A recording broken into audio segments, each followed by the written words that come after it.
Hey everyone, welcome back to my YouTube channel. Today we are having fun with the Scandinavian Songbird stamp set from Dare to be Artsy. Off camera I was playing with the Slim Mini Snowflake die, and it basically makes a slimline background. And I cut that from some 110-pound cardstock. This is Neenah 110-pound cardstock. And when I cut it, I decided I wanted to make some sort of window frames that look like they're covered with frost. So when I cut the background, I just cut those in half and then cut off one edge of the border that goes all the way around it, so that you have two sides with no border and two sides with a border. And then I cut some nesting squares. I had some nesting squares dies in my stash, and I just cut some little red sort of frame borders to go around those. And they don't fit exactly, but we'll fix that later, and you'll see how I'm going to do that. So I've also stamped the two little Scandinavian Songbirds. There's two birds in this set, and then a whole bunch of floral images and a bunch of sentiments. So I'm going to color these up with my Copic markers, and I will put on some music and let you enjoy the coloring, and we'll be back when I'm finished.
Hey everybody, we're back. We're just finishing up the last little details on these little birds.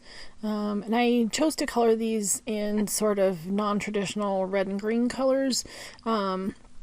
It's sort of a red and pink, and then I also used more of a blue-green color and then gray as my base color for the birds. And I am just finishing up by adding a little bit of orange to their beaks.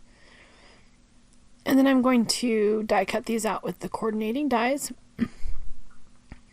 And you can kind of see how they're going to fit with the frames. Like I said, my idea was just to have sort of a frosty covered window frame.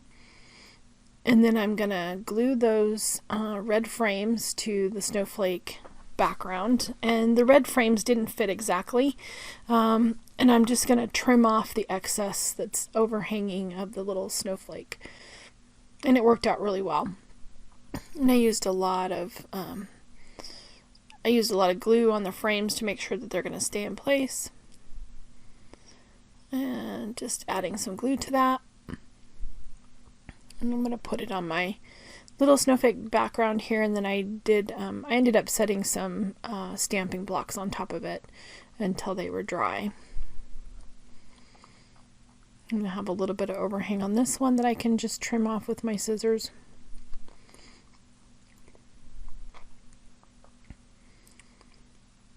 And clean up my excess glue, because I had excess glue. And cleaning up my work surface. Now that seems to be dry, so I'm going to kind of figure out if I want to leave them without a background. Ultimately, I ended up cutting some little squares of glitter cardstock behind these so that they would have a backing. I am stamping some sentiments. These are sentiments from the Toboggan Fun stamp set from Dare to Be Artsy. I really like these sentiments because they're a mix of sort of a script and then like a non-script font, so I really like the look of them. I'm just brushing on some anti-static powder. I'm going to stamp these with some embossing ink, and I'm going to heat set them with some black embossing powder. And I stamped two sentiments because I couldn't decide which one I was going to want. So I stamped the Happy Holidays and the Merry Christmas from the Toboggan Fun set. And off camera I'm going to heat set these. And then there is not a coordinating die for these, so what I decided to do was I traced the outline of the sentiment with a pencil.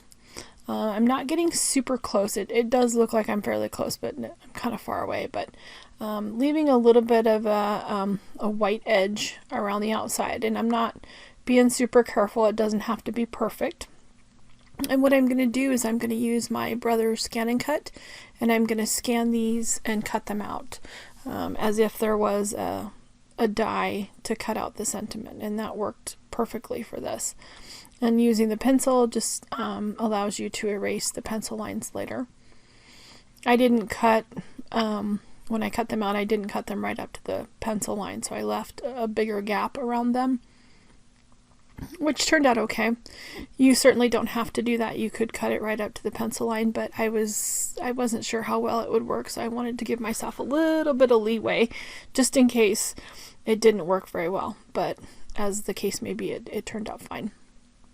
So here in a second I will get my mat and we'll get those. Yep, there's my scan and cut mat. So I'm just going to stick my cardstock down to it. And this is 110 pound cardstock also, which is no problem. You can run that through your brother's scan and cut just fine. You just have to change the cut weight of the paper to 2 instead of 1. And your machine will actually instruct you to do that. But so I'm making sure that this gets stuck down to my mat. My mat is sort of losing some of its stickiness. So I got them all cut out. I'm going to peel those off. Peel off the outside. And then I will get the actual sentiments peeled off here. And so now I'm going to take just a plain white eraser, and I am erasing the pencil marks from around the outer edge. I think these turned out really well. They look just as good as if you had actually, you know, if they had available dies to cut the sentiments, they would look just as good. So now I am preparing my card base. I have a mini slimline card base. I am using the scalloped die from the Slim Mini Snowflake die set, and I've cut that from some red cardstock. I have added the backgrounds to my snowflakes. This is just white glitter cardstock, and I have glued that down and holding them in place with some stamping blocks to make sure that they adhere to the glitter paper.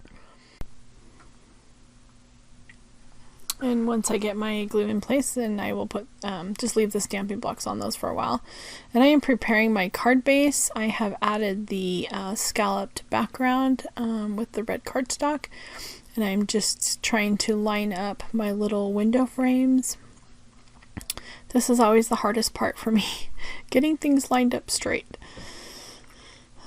So I decided to, I ended up starting with the top window frame. I'm going to add the dimensional foam to the back of it. And we'll get it added. I took all the backing off the other one, and then I'm like, well, maybe I should do the top one first. Maybe it'll turn out straighter that way. And so I'm going to use my T-ruler to try to help get this lined up.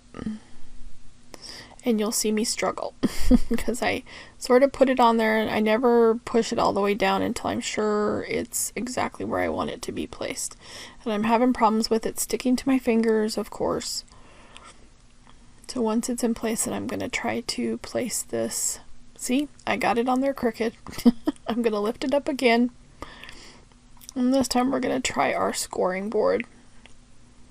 Sometimes it helps to have a scoring board and then just stand up and look at your image from up above. It always seems to help get things lined up. So I'm adding those on, just getting my placement tweaked. And then I will push them down, and we are good to go. It's relatively straight. And I'm going to add my little Scandinavian Songbirds. I will add some dimensional foam to the back of these as well. And trying to figure out which sentiment I want to use. So ultimately I used the Merry Christmas. I did put it at the top. And I'm just adding some dimensional foam to the back of my little birds.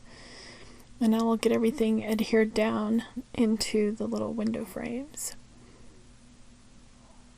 along with the sentiment. So the sentiment also has dimensional foam on it. And then I decided that it was missing a little something. So ultimately I went back and I also stamped the, what did I stamp here? The From All of Us from the Toboggan Fun stamp set as well. And I will go ahead and heat emboss that, and then draw my pencil line around it and cut it with my Brother Scan and Cut, the same way I did the original ones. And I'm going to add that to the bottom little frame there. And I think that kind of wraps it up a little bit better, rather than adding gems and stuff. So hopefully you've enjoyed this card today. Thanks so much for stopping by. Be sure to visit the daretobeartsy.com shop online and check out all of these products and many, many more. Thanks so much. Bye.